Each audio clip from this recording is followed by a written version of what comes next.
آپ کا نام صخر، کنیت ابو سفیان، اور اگر سلسلہ نسب دیکھیں صخر بن حرب بن امیہ بن شمس بن عبد مناف، آپ کا تعلق قریش کے ایک اہم خاندان بنو امیہ سے تھا۔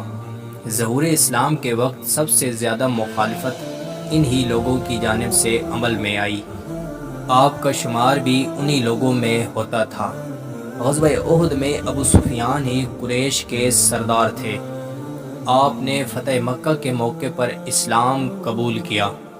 فتح مکہ کے موقع پر نہ صرف ان کی جان بخشی گئی بلکہ ان کے گھر کو امن کی جگہ قرار دے دیا گیا۔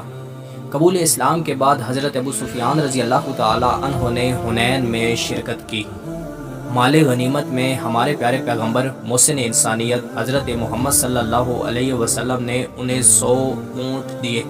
حنین کے بعد طائف کے محاصرے میں بھی آپ نے شرکت کی۔ ایک روایت سے معلوم ہوتا ہے کہ رسول اللہ صلی اللہ علیہ وسلم نے بحران کا عامل بھی آپ کو مقرر کیا تھا اور وفات کے وقت بھی وہ یہیں تھے۔ حضرت عمر فاروق رضی اللہ تعالی عنہ کے عہد خلافت میں شام کی فوج کشی میں اپنے پورے کنبہ کو لے کر شریک ہوئے۔ خود حضرت ابو سفیان اور ان کے بیٹے جناب معاویہ رضی اللہ تعالی عنہ اور یزید رضی اللہ تعالی عنہ اور ہندہ ان کی بیوی سب شریک تھے۔ یرموک کی جنگ میں انہوں نے بڑا نمایاں حصہ لیا۔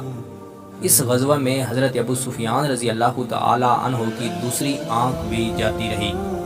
حضرت عثمان غنی رضی اللہ تعالیٰ عنہ کے عہد خلافت میں 640 عیسوی میں آپ نے وفات پائی۔ اس وقت ان کی 88 سال عمر تھی۔ حضرت عثمان غنی رضی اللہ تعالیٰ عنہ نے آپ کی نماز جنازہ پڑھائی۔